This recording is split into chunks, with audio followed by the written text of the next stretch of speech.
Bartholomew and the Oobleck. They still talk about it in the Kingdom of Did as the year the king got angry with the sky. And they still talk about the page boy, Bartholomew Cubbins. If it hadn't been for Bartholomew Cubbins, that king and that sky would have wrecked that little kingdom.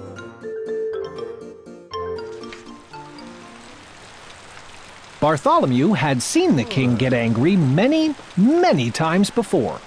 But that year, when His Majesty started growling at the sky, Bartholomew Cubbins just didn't know what to make of it. Yet all that year, the old king did it.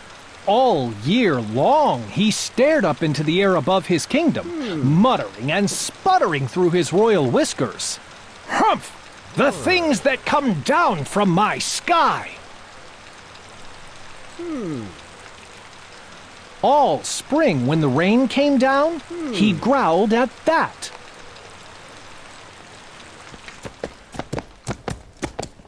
All summer, when the sunshine came down, he growled at that.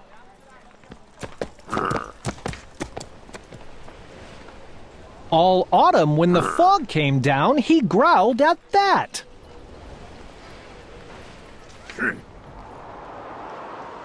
And that winter, when the snow came down, he started shouting, "This snow! This fog! This sunshine! This rain! Bah! These four things that come down from my sky!" "But King Derwin," Bartholomew tried to calm him, "you've always had these same four things come down." "That's just the trouble," bellowed the king. "Every year the same four things. I'm mighty tired of those old things. I want something new to come down." "Something new come down?" Bartholomew gasped. "That's impossible, Your Majesty. You just can't have it." "Boy, don't you dare tell me what I can or cannot have. Remember, Bartholomew, I am king." "I know, sire," said Bartholomew. "You rule all the land, and you rule all the people. But even kings can't rule the sky." "Can't, eh?" His Majesty flew into a terrible rage. "Well, maybe other kings can't do it, but maybe I'm one king who can. You mark my words, Bartholomew Cubbins. I will have something new come down." But how to get something new to come down? That was rather hard to think up.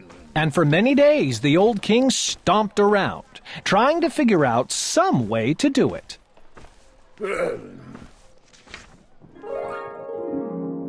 Then, finally, late one night, when all the lords and ladies of the palace were fast asleep, just as the king was buttoning his royal nightshirt, he suddenly stopped still.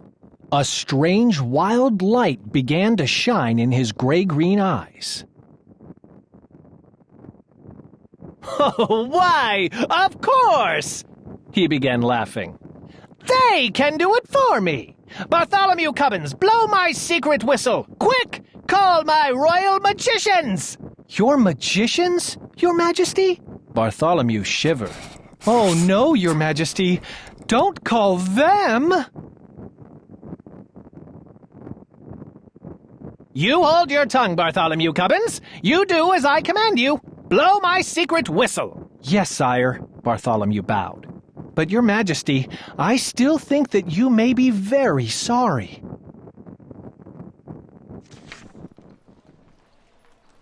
He took the king's secret whistle from its secret hook. He blew a long, low blast down the king's back secret stairway.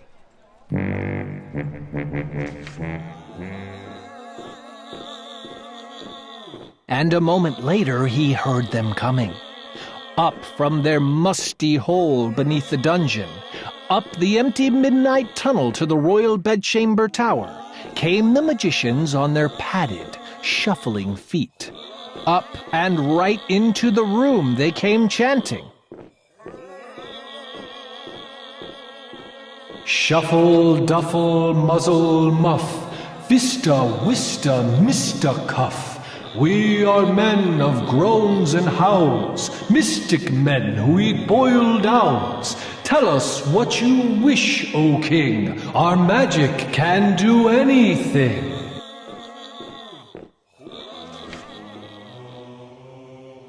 I wish, spoke the king, to have you make something fall from my skies that no other kingdom has ever had before. What can you do? What will you make? For a moment they stood thinking, blinking their creaky eyes. Then they spoke a word. One word. Oobleck. Oobleck? Asked the king. What will it look like? Won't look like rain, won't look like snow, won't look like fog, that's all we know. We just can't tell you anymore. We've never made Oobleck before. They bowed. They started toward the door. We go now to our secret cave, on Mystic Mountain Nicotave. There all night long we'll work for you, and you'll have Oobleck when we're through. They'll do something crazy, whispered Bartholomew. Call them back, Your Majesty. Stop them. Stop them? Not for a ton of diamonds, chuckled the king. Why, I'll be the mightiest man that ever lived. Just think of it. Tomorrow I'm going to have Oobleck.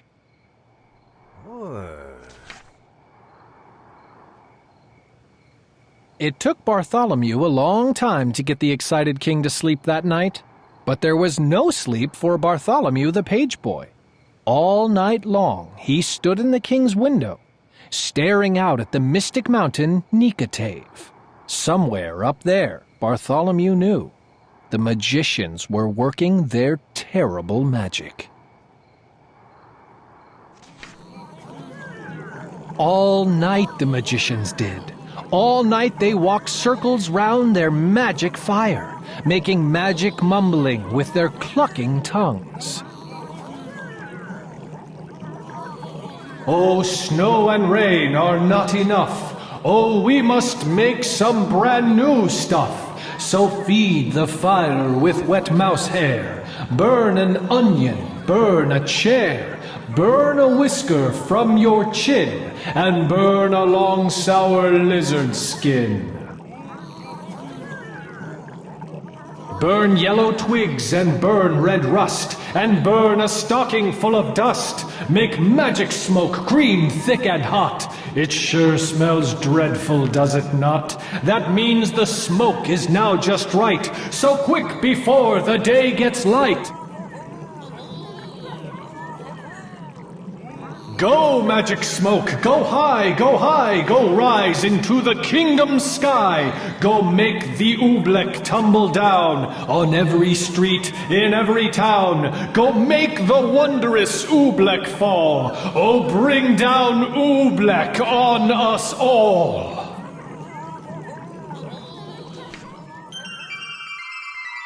Dawn was just breaking, and Bartholomew was still standing, trembling, watching at the bedchamber window. But now, as the sun rose, Bartholomew smiled. Those silly magicians hadn't done a thing. Then, suddenly, Bartholomew Cubbins stopped smiling. Was he seeing things? No. There was something strange up there in the sky. At first it seemed like a little greenish cloud, just a wisp of greenish steam.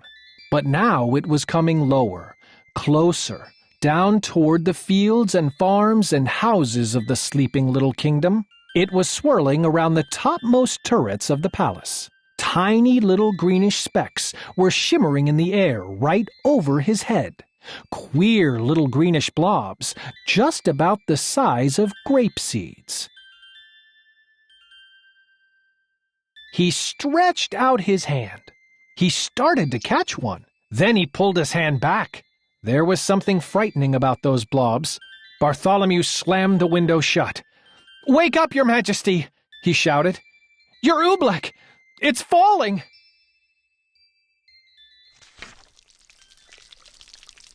The king sprang out of his royal bedsheets.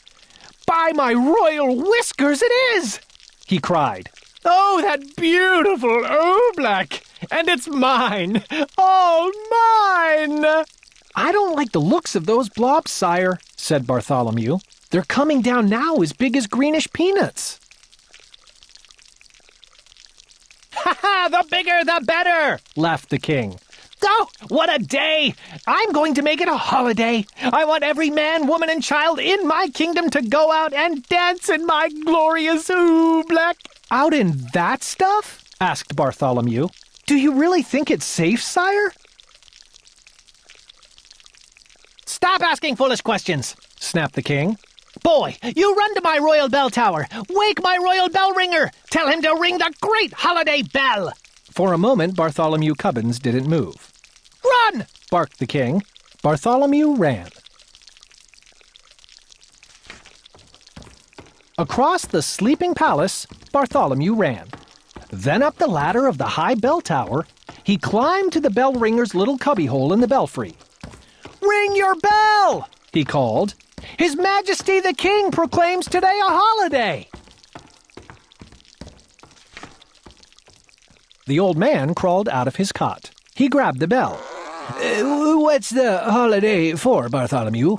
"You'll find out soon enough," said Bartholomew. The bell ringer yanked the rope. Nothing happened. He yanked it harder. Still nothing happened. "What's wrong with my bell?" he murmured. "I'd better take a look outside." He poked his head out through the little trap door. "Merciful gracious!" he gulped. "What is that? All over my bell like greenish molasses." "Not only your bell," Bartholomew cried. "Look at that poor robin down there in that tree. She's stuck to her nest. She can't move a wing. That Oobleck's gooey. It's gummy. It's like glue." "Oh!" The bell ringer wrung his hands. "If that green stuff sticks up robins, it'll stick up people, too." "Someone's got to warn the people," cried Bartholomew. "Got to wake 'em and warn 'em to stay inside their houses. I'll tell the royal trumpeter," he shouted. He turned and slid like lightning down the bell tower ladder. To the trumpeter's tower raced Bartholomew Cubbins, and on up the steps 4 stairs at a time. As he ran, he could hear the plop, plop of the Oobleck on the window panes. It was pelting against the palace walls as big as greenish cupcakes now. He yanked the covers off the snoring trumpeter. He shoved his cold trumpet right into his sleepy hands. "Get up! Warn the people! Blow the alarm!" "Alarm?" yawned the trumpeter. Then his eyes saw the Oobleck. "Those green things, Bartholomew! Where'd they come from?" "The king," panted Bartholomew. "His royal magicians made them." The royal trumpeter leapt from his bed. "That king of ours should be ashamed!" He jabbed his trumpet out of the window. "I'll blow," he shouted. "The loudest alarm that's ever been heard in the kingdom of Did." But all the royal trumpeter blew was a glug. "My horn!" he gulped. "One of those green things flew inside it." He tried to blow it out. He couldn't blow it out. He tried to shake it out. He couldn't shake it out. "I'll get it somehow," he yelled. "I'll pull it out." "No!" shouted Bartholomew. "Don't you touch it!" The trumpeter's hand was already in it. His fingers grabbed hold of the lump of Oobleck. He could feel it squiggle around in his fist like a slippery potato dumpling made of rubber. He pulled with all his might. The Oobleck began to stretch. Then, gloing, the Oobleck snapped back inside the trumpet. It yanked his arm back with it right up to the elbow. "I can't wiggle a finger," the trumpeter wailed. "Oh, Bartholomew, what'll I do?" "I don't know, and I hate to leave you stuck to your horn, but if you can't warn the people of the kingdom, I've got to find someone who can." Out of the room and down the stairs raced Bartholomew Cubbins. Down to the chamber of the captain of the guards. The captain was humming in front of his mirror, combing the ends of his handsome mustache. "Captain, do something!" shouted Bartholomew. "Do something? Why?" smiled the captain. "What's wrong?" "Captain, haven't you seen the dreadful Oobleck? It's coming down now as big as greenish baseballs." "Oh, that stuff," laughed the captain. "What's so dreadful about that, lad? You know, I think it's rather pretty." "Captain," pleaded Bartholomew, "it's dangerous." "Nonsense!" snorted the captain. "Lad, are you trying to frighten me? Captains, my boy, are afraid of nothing. That stuff's harmless. I'll show you. I'll eat some." "Eat some?" gasped Bartholomew. "Oh, no!" But before Bartholomew could stop him, the captain was leaning out his window, scooping up some Oobleck on the end of his sword. "Don't, Captain, don't!"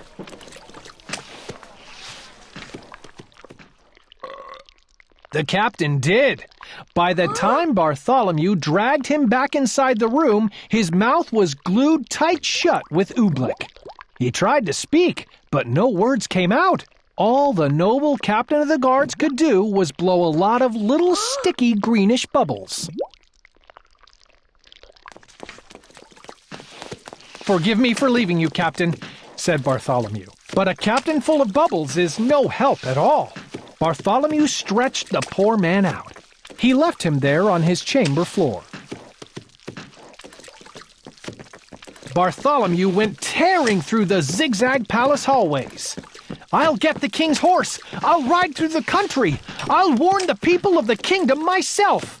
He pushed open the door that led out to the royal stables.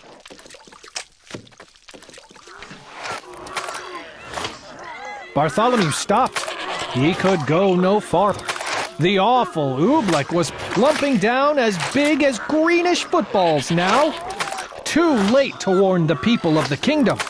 There were farmers in the fields getting stuck to hoes and plows.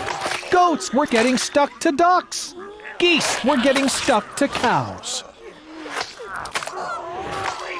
Outside the palace, it was piling up. Great greenish tons of Oobleck, deeper and deeper on every roof in the land. There was nothing Bartholomew Cubbins could do out there. Shaking his head sadly, he stepped back inside. But inside, a moment later, it was just as bad as out. With an angry roar, the Oobleck was suddenly hitting the palace harder. It was battering and spattering against the walls as big as greenish buckets full of gooey asparagus soup. Like a sinking sailboat, the whole palace was springing leaks. The Oobleck was ripping the windows right off their hinges. It was dripping through the ceilings. It was rolling down the chimneys. It was coming in everywhere, even through the keyholes. From every bedroom in the palace came the howls of lords and ladies. Frightened in their nightgowns, they came jumping to their doors. "Go back to your beds! Get under your blankets!" Bartholomew Cubbins went crying through the halls. But nobody paid the slightest attention. Everyone in the palace started rushing madly about.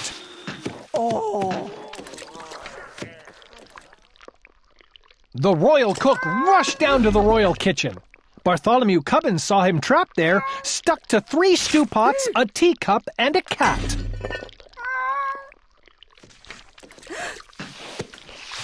The royal laundress rushed outside to save her laundry.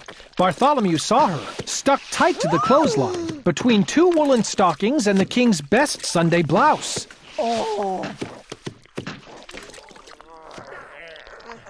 He saw the royal fiddlers. They were stuck to their royal fiddles. Everywhere Bartholomew ran, he saw someone stuck to something.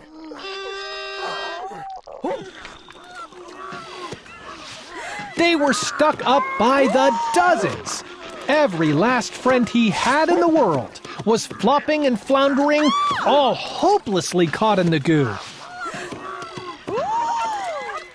Then, suddenly, midst the hubbub, Bartholomew gasped, "The king! Where was the king?" He'd forgotten all about him.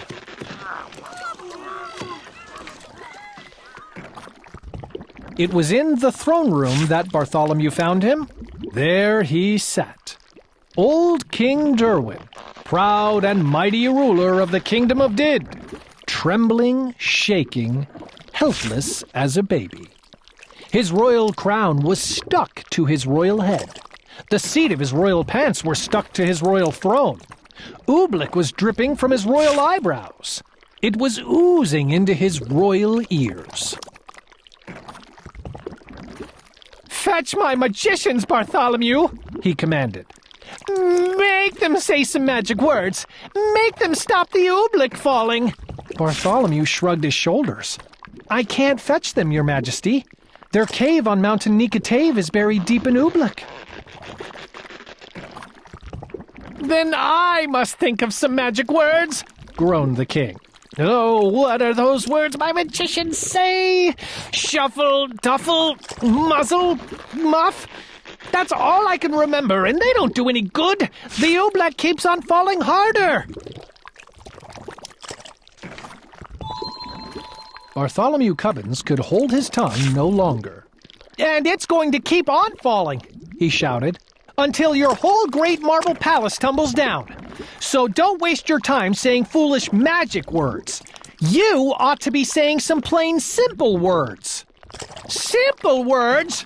What do you mean, boy?"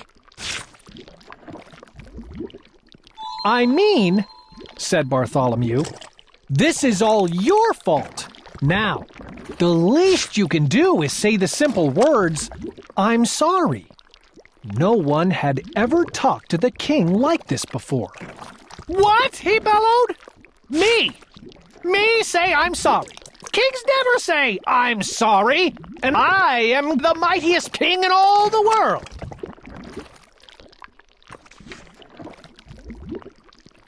Bartholomew looked the king square in the eye. "You may be a mighty king," he said, "but you're sitting in Oobleck up to your chin, and so is everyone else in your land. And if you won't even say you're sorry, you're no sort of a king at all." Bartholomew Cubbins turned his back. He started for the throne room door. But then Bartholomew heard a great, deep sob. The old king was crying. "Come back, Bartholomew Cubbins. You're right. It is all my fault, and I am sorry. Oh, Bartholomew, I'm awfully, awfully sorry." And the moment the king spoke those words, something happened.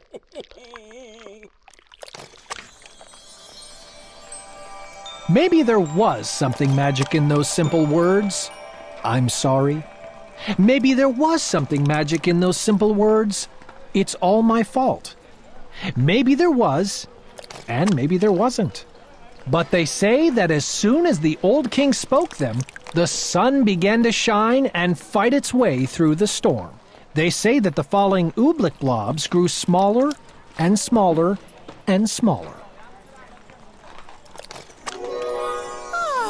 They say that all the Oobleck that was stuck on all the people and on all the animals of the kingdom of Did just simply, quietly melted away.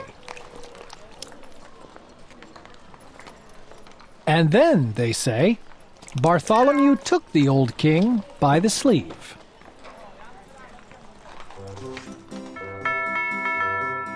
And led him up the steps of the high bell tower. He put the bell rope into His Majesty's royal hands, and the king himself rang the holiday bell. Then the king proclaimed a brand new national holiday, in honor of the 4 perfect things that come down from the sky. The king now knew that these 4 old-fashioned things, the rain, the sunshine, the fog, and the snow, were good enough for any king in all the world, especially for him, old King Derwin of Did.